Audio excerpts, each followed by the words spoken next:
Thursdays, these verses gon' get mean. I take over and be the gang and we grindin'. With the scope, with a beam, I still findin'. Y'all niggas be throwing shade, we still shining. Success is gon' come as our time. Cause we grindin', we grindin'. It's Takeover Thursday, let me remind them.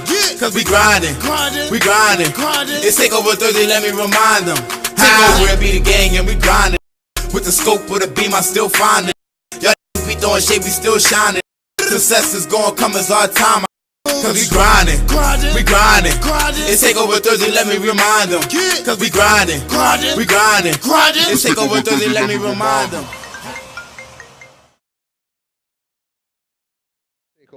Takeover Files, Triple T Shots. You already know we here right now. My man to the left of me, man. This man right here, South Philadelphia's own. You know, putting the city on the map and doing it big, doing it everywhere, man. My man Chris Cotton, how you doing today, man? I'm chilling, man. I'm feeling like Biggie in this couch, man. Listen, I feel like Pop. I mean, I'm just saying, like, half of that interview was just him breathing. It was 45 minutes long, and a good 35 minutes with him taking breaths. Listen, bro, how you feeling, bro, man? First, let's get a little background so to get out the way, man. Styles P, I remember the Styles P episode, season 4. I go upstairs, I'm like, yo, this dude looks familiar. Where do I know him from? Mm-hmm. We go up to the VIP. I walk up to him, y'all know me. I say, where I know you from, bro? He say, I don't know. I don't do nothing. I'm like, nah. So we started chopping it up. Then I found out this man shows on Comedy Central, stand-up comedian, a writer. What all do you do? Record label, all sorts of stuff, dog. I keep a lot of things happening, man. But what's funny about that day when you bumped into me, whenever people meet me, I would just be like, I don't know, because I really don't know. Because I might know you from high school, I might know you from whatever, college. I only went to college for a year, but I was cool with a lot of people. But no, you seem cool, so I actually told you what I do. You know, another time I don't be telling people, man, they start acting goofy. They expect you to just be funny. You know what I mean? Like right now we're doing interviews, so I kind of switch it on a little bit, but most of the time, I'm gonna be honest with you, dog. I just be sitting there. I talk about real life. Comics are boring. If you ever want to hang out with a comic and you think they're gonna be fun, they're not. They talk about really hard-hitting issues, and they never make each other laugh. We just talk really deep. You know what I mean? It'd be like the people around the comics that try to throw jokes. You experience that? It's awful, man. Yes, all the time. Like, one of the best conversations I was privy to listen to was Chris Rock and Chappelle was just talking about the business, and they were complaining like they were doing open mics. I was like, they're like, yeah, man, I gotta do. Did you do Radio City yet? Just before you did the Radio City tour, which is funny. Dave Chappelle, he was like, I didn't do it. They keep asking, but I don't really know if I'm sitting there like, you just, can I open? Like, can I come? But it was great listening to them complain. Like, the thing is, they weren't even, like, angry. Like Chappelle's a very nice, still dude. But, like, it's just being around that atmosphere of listening to comics just be we're boring. We are boring, and we're super business-oriented. Every now and then, a session happens where it's just hilarious. Because once it happens, though, it's really nobody pulls out. We also don't talk like that around everybody because, you know, with cancel culture and all that stuff now, you say something on video, it's over. You done. So we got to be like, who's around? Okay, these are all my friends. I know ain't nobody going to get angry. And then we talk real reckless, bro. All right, I want to take it back, man, because I want to know more. Just how did you, like, bro, you from South Philly, one of the grimiest, if not the grimiest part of Philly. You feel me? On some real. Thank you, man. I appreciate you for giving us our respect, man. Listen, I know about the gentrification and all that. You feel me? So I just want to know how did you get from South Philly? Where in South Philly to be exact? I'm from 15th and Warren, man. It's crazy. When I was a young boy, I grew up on 23rd and Warren. Like, we was on Warren Street basically my whole life. But I was 23rd and Warren. Then when I got a little older, like a teenager, I'm 15th and Warren. So that's where I'm from. But I lived on 18th and Warren.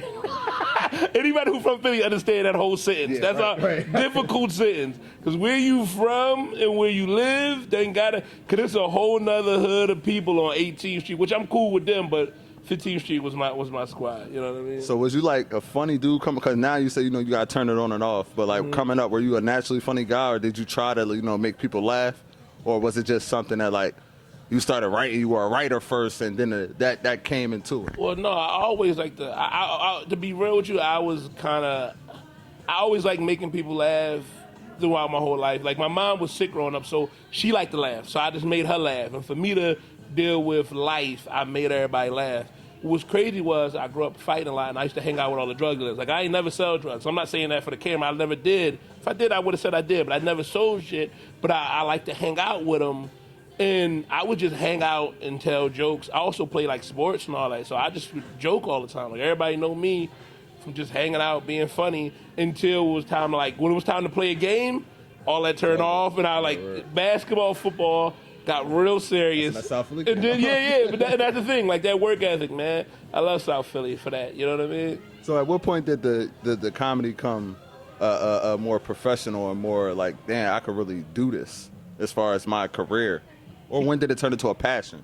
Keeping it a bean, like, when I was 13. Like, when I was 13, I knew I wanted to be a comic, because I hosted a talent show from my middle school. And I wrote that night before. For some reason, I had a feeling I was like, I'm gonna write a joke in case we have extra time. Mm-hmm. So it was a moment in the thing. Like, I told one of my friend, I wrote a joke, and he must have told the teacher. Then all of a sudden they gonna come out like, we got like 2 minutes that we need to burn. So you know how they be, you know how they be fraud. I guess they thought I was joking, but I went up there, I told a joke, and I got everybody to laugh. Like, on cues of where the jokes hit. It was about my uncle being on crack, which is funny because I'm in middle school talking about my uncle being on crack. Talent show like that. Yeah, and like how he like stole everything. Like, the joke was, I was like, my uncle was on crack, and I was like, I don't know, I was a fat kid, and I told him, look, man, I know you gonna steal everything, but just don't steal none of the food, right? He was like, all right, because I ain't gonna steal none of the food. I said, seriously, man, I gotta go take a shower. Don't steal none of the food out the fridge, bro. So I go upstairs. I come back down from that shower. I go look in the fridge, and he ain't steal none of the food. He just stole all of the containers. Like, so everything, like, he just left the food and took the container. And I was like, he ain't steal the food, though. You know what I mean? That was the joke I wrote. And now, looking back on it, that was for a kid. That's a very unique joke. Right. But, I mean, I tried it, and when I got older one day, it bombed awfully. Awful. But for a kid, though, that's a solid teenage kid joke, you know what I mean? Like, so, but after that, man, I knew before that I used to watch comedy here and there, but I just knew after that, I was like, I got to figure out how to make this my job eventually, you know what I mean? Like, because I never wanted to wear a suit. Like, I never wanted to wake up early. Like, to this day, if I got to wake up early, I grumble and I make noises. Like, my wife, I'm like a child. Like, I got to wake up at 8 a.m.? I think a.m. so much a.m. I can't believe a.m. Man. Like, I can't understand what needs to happen that early in the morning. Nothing's like, stuff is just open. No one's happy at 8 a.m. You know, anybody who's happy at 8 a.m. is looked at as a weirdo because it is weird. It's 8 a.m. I mean, I like to look at myself as a morning person, so I feel like he just called me a weirdo. I'm sorry. I apologize, man. I'm trying to train myself to. You know how they say you wake up 5 o'clock. I just turned 27 on Monday, so I've been taking little naps at 3. Happy belated, man. Thank you, man. Thank you. So, all right, would you say your writing is based off of more so real life experiences or off of your imagination or other people's experience? What it is what I base most of my writing off of is I take the real world and I really break down the scenario. So, like, if you look at, okay, like the concept of walking, you walked up the steps. In the time frame of walking up the steps, you can dive into your brain. You had about 1 million thoughts. You had a whole bunch of feelings. You didn't know what you were walking into.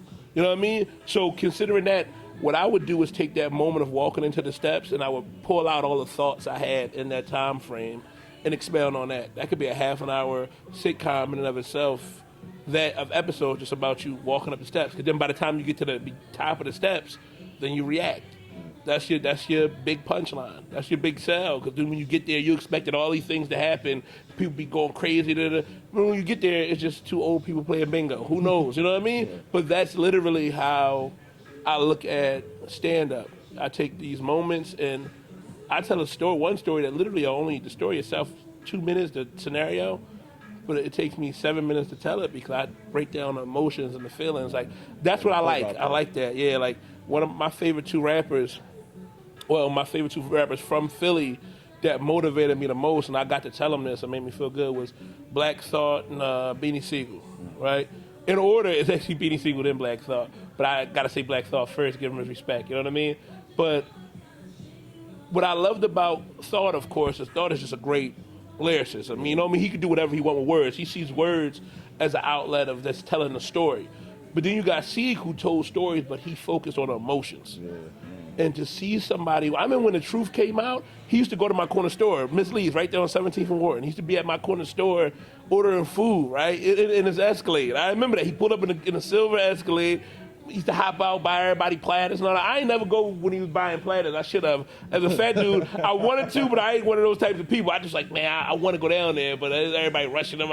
I didn't even want nothing. You know what I mean? But I just remember him being out there, and it gave me so much hope that I was like, if he really from South Philly, and he don't work a hard job. Like, you know what I mean? He don't work a 9 to 5 he hate. Like, and South Philly is the most blue collar part of the city. Everybody there, either you selling drugs or you working to feed your kids. Right. That's what you raised to do. You wake up, go to work, feed your kids, take care of your family. You know what I mean? And I just was like, I want to be an artist.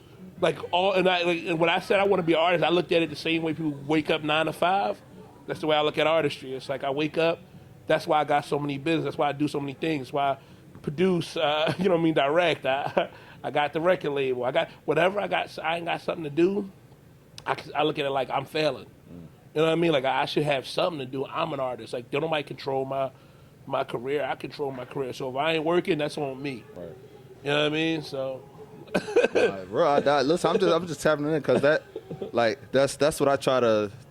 I'm a teacher, you know what I'm saying? Mm-hmm. So I try to stress that to my students as well. Like, you gotta utilize all your talents and even all your interests because you never know what's gonna be the one to click. But at the end of the day, it's about progressing and everything. But look, this is what we're gonna do. All right, we're gonna take a little commercial break. You know what I'm saying? We'll be right back. Takeover Files. We're in Infusion Lounge, man. 16 South 2nd Street on the 2nd floor with the creepy door. Bro, that door, I'm like, creepy. The door but it's nice. It's crazy. When you walk in, you're like, oh, this is nice. But that first look, you be like, that door handle is made out of a lion's mane. Like you said, bro, I ain't know what to expect walking up the stairs. We'll be right back. Triple T shots on the camera. Yo, what's going on? Takeover Files. Can you hear me, bitch? And we behind the scenes. We starting off. This is the first clip. Make sure we keep this clip too. What's going on? It's your boy Lito Takeover. It's the Takeover Files. Like 2 hours before the show, before the red carpet start, Philly Hip Hop Awards, the Tropidero. You want to battle real quick? Listen, what you saying, bro? 1 round. I'm just excited to be here. Like, I'm just happy that the city waking up finally. Man, it's been a long time coming. My talents have finally been recognized after all these years. Y'all gonna see. Yeah, y'all gonna hear about me real soon. I've been doing my TV series for years, since 2014. I may be the face, but it ain't about me. It's about the artist. 2018 was lit. I carried that shit, man. Man, we happy. We blessed. We gonna keep being blessed. The EP LC Lyrically Challenged. It's always love. It's always love. Hey, man, this unity right here. They can't stop that. It will happen. Give it all you got. What's the name of the show? Takeover Files. I was gonna keep it rocking. Got a network, man, and build together. Talked a little bit about, you said you went to school for a year. What school you went to? Oh, man, I went to college. College, yeah. I went to Cheney University. I also went to Bach Tech. You know what I mean? That's high school. But I went to, I know, they shut down now. All my schools is shut down. Still Cheney on the way. And Cheney is on his way, man. This hurt me, bro. Like, you don't get it everywhere I graduated or attended is shut down, except for one school. I went to Furnace for 9th grade 1 year, and they still open. They probably ain't gonna make it though. But every school I went to and graduated from is shut down, and Cheney University is on its way. I went for 1 year. I went to 06. So how was that college experience, especially being from South Philly? Keeping it a beam, man. It was good. It was good, right? Like college was cool. It just wasn't for me. Right. I left with a 3.5. Hold on. How is not for you? You had a 3.5, bro. I hated it. I hated the concept of getting good. I see where it was taking me, right? It was teaching me how to think as a group. Mm-hmm. And I'm not in the group thinking, man. Like, I can't do it. Like, and I was like, I don't want to spend more money that I still somehow haven't paid off. I don't want to spend more money to learn how to think like everybody in this room. Like, because your grades suffer. If you don't think like the room, your grades suffer. And I was like, I don't like this, bro. So I got out of there. I got out of there quick, man. So from college to...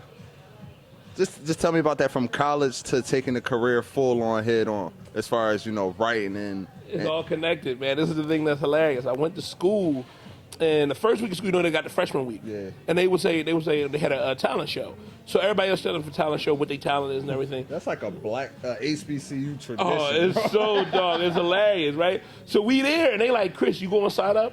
I was like, they was like, what's your talent? I was like, my talent, I host stuff. They was like, write that on there. I was like, all right, cool. So I literally wrote on there, they was like, your talent, I wrote, host this show. And they was like, so they called, but they was like, all right, so for the auditions, they was like, what do you mean, like, host this show? I was like, well, I'm going to host tonight. I'm going to host a show, the talent show. They was like, we don't know you. I was like, that's a good point. I was like, now, it was one of the sororities put it on. It was the AKA, it was the Deltas. It was the AKAs. I remember because I know who the Deltas was. It was the AKAs, right? They was putting it on, and they was like, so why should we trust you? I said, this is the deal we made. If I don't do a good job, I'll clean your plot. They was like, you got to clean it twice.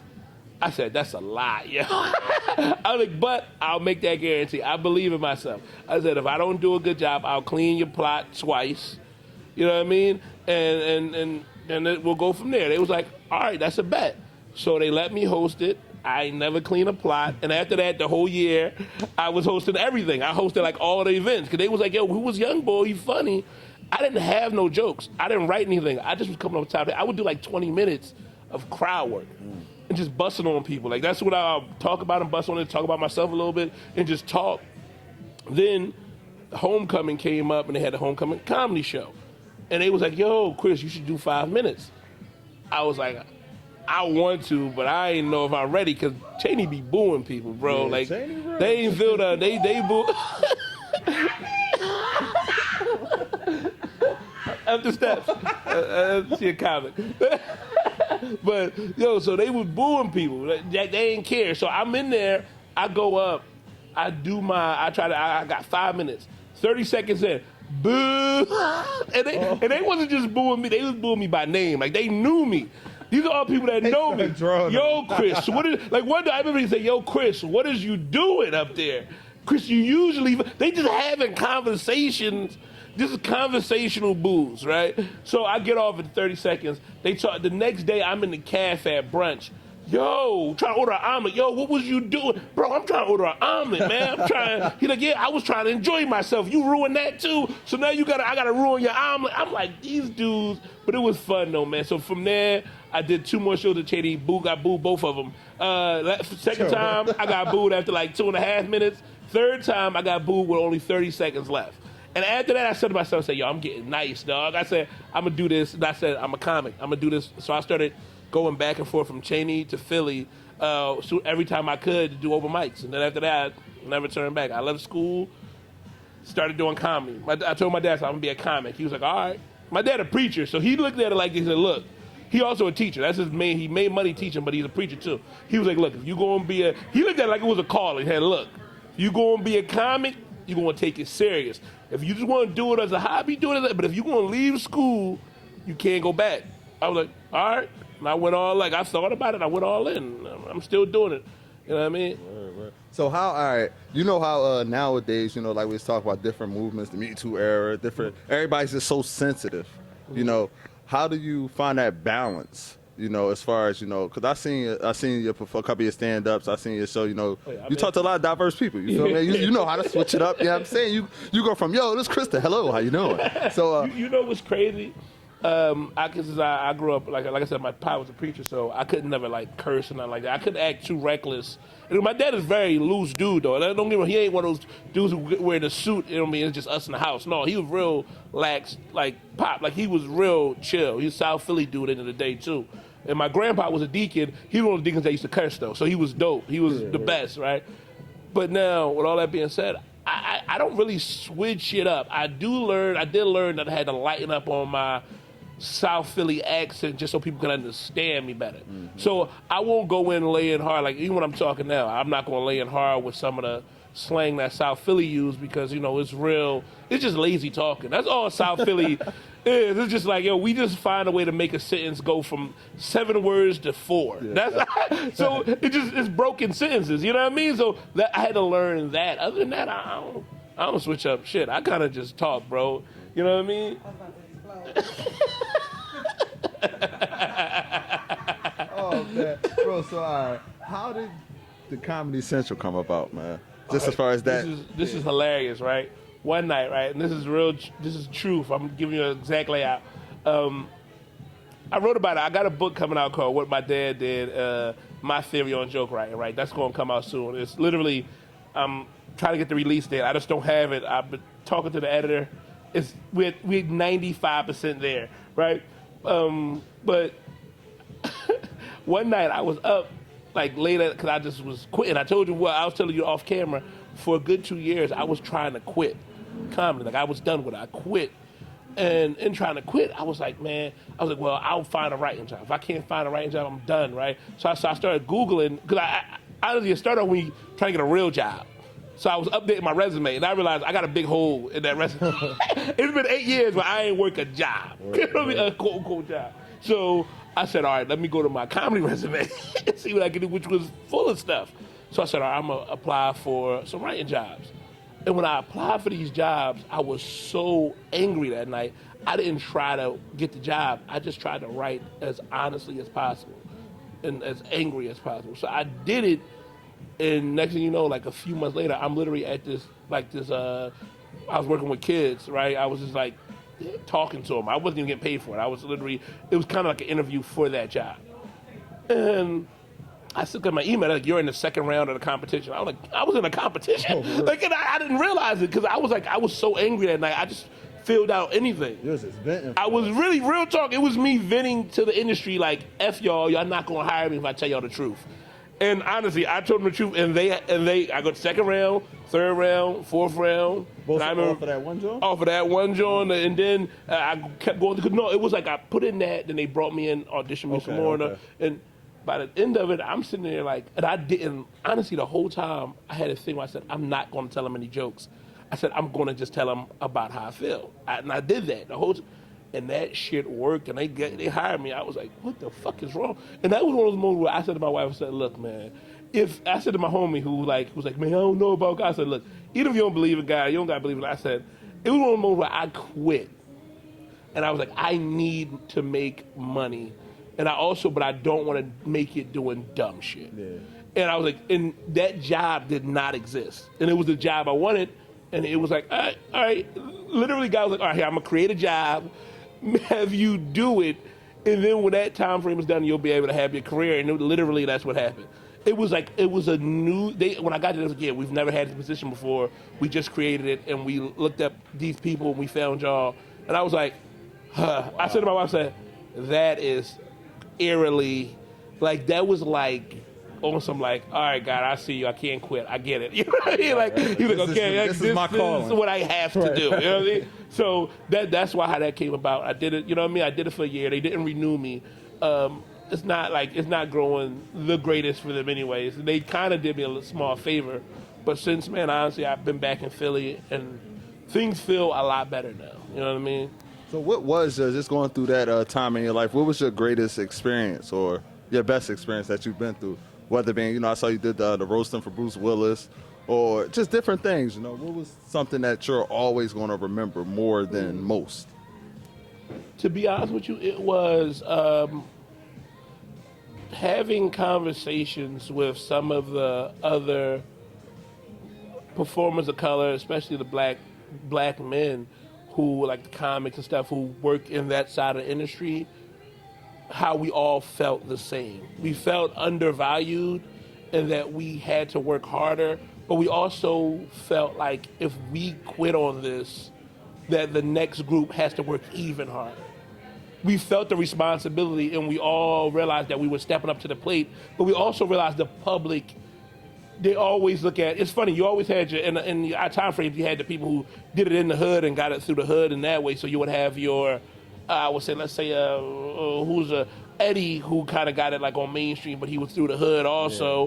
Yeah. And you had your other side of that, where you have your Eddie Griffins and you have your Dave Chappelle's and stuff. People was like, the hood know him. You had Eddie Griffin was like, the hood loved him. But then you had the Dave Chappelle's the hood knew him, but they didn't love him. And it was but then you had people who were really weird, like Tracy Morgan, who the hood didn't bang with at all. But they knew he was from his hood, loved him. Everybody else was like, this dude weird. But they don't get it. Those people are still doing it from where they from and trying to represent a part of the culture in part of that community that needs to be represented, man. And that's the part that used to weigh heavy on my heart. But then when you see people talk to people who doing it in that side of the business too, and they say, oh, we all feel the same way, but somebody got to do it. Or else nothing changes, you know what I mean? So speaking of that, you know how you feel about the Philly comedy scene is popping right now, bro, as far as social media wise. We have stand-up comics and everything. But why do you feel, or not why do you feel, how do you feel about, you know, as far as the social media comedians, and why do you feel like more haven't made that transition to positions or networks and things of that nature? Two things. First of all, Philly people are hard to get into the business because, and we all have bad attitudes. Like, real talk, I'm keeping it a B. Like, I had to do a lot of personal soul searching because whenever something gets on my nerves, I'm ready to slap shit out of somebody. Right. It's a go-to feeling, but you have to learn how to, you got to learn how to really move around. Now, after that, it comes down to people just don't have that connection, and that's why I'm happy to be back in Philly, because I'm accidentally, and just me being in the business and me just being who I am, I got a lot of connections. I always try to connect people. To me, that's a huge achievement too, to be like, yo, man, I'm trying to figure out how I can get in touch with, okay, here, I got a number, here, call them. You know what I mean? What's going to happen? I don't know, but this is the closest you're going to get. This is better than nothing you had 10 seconds ago. Right. And to be able to do that is also my way of trying to give back and truly be a blessing to people around me. You know what I mean? I don't want to just say, yo, be in this sketch with me. That's nice, but giving you a phone number to call might help you feed your family. Right, you know what I mean? Right. That's back to that South Philly shit. You know what I mean? Right. Man, all right, I'm going to ask you two more questions. Last one, how does it feel the first time you saw yourself on TV? And how did your mom and pop feel when they first see you on TV? All right, now this is the thing. All right, first time I saw myself on TV, all I saw was mistakes. That's the very thing. I don't see any. My wife was like, you did good, shut up. I was like, whatever. Right now, secondly, my mom, she passed years ago. You didn't know that. Don't worry about that. Don't feel about that. No, but she never got a chance to see me on TV. My dad did.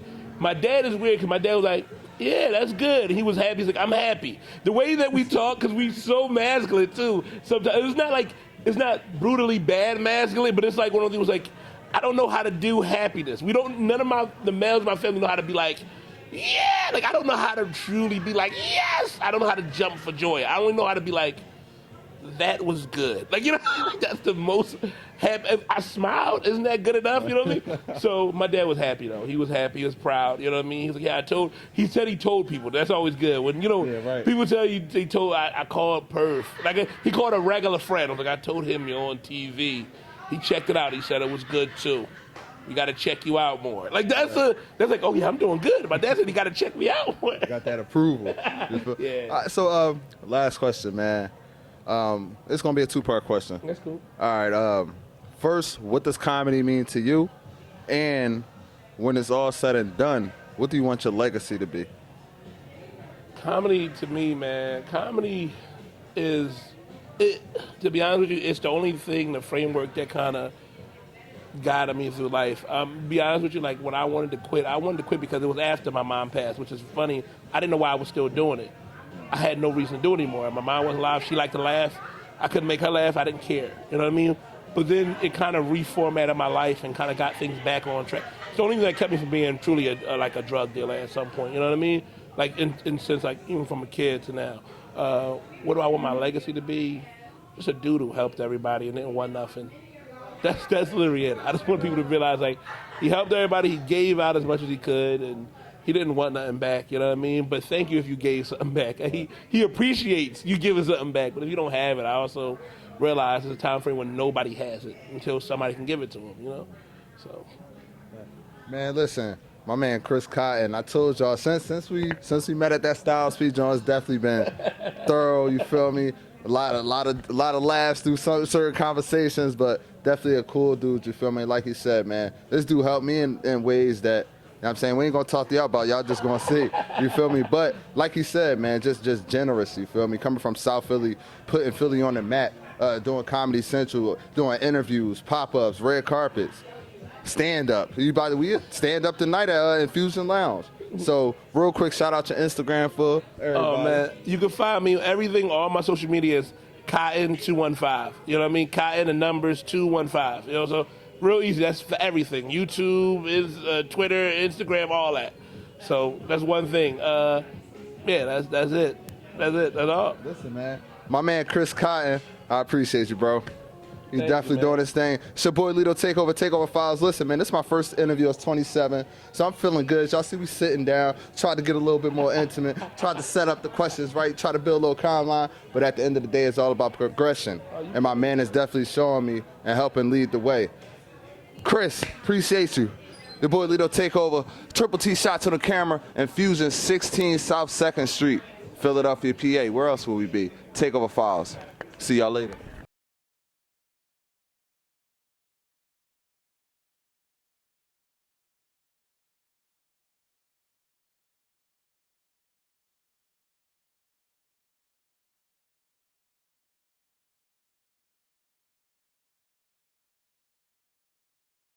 Growing the game at such a global level. You can't keep up with me and be consistent on a daily basis. Hell yeah, look at him. He act too cool. He act too confident. To see it come to such reward for all the hard work that you put in and to rise to the top. Your chain turning your neck purple. What up, this is KRS-One with the Takeover Files. Make sure y'all stay tuned on this. Realness.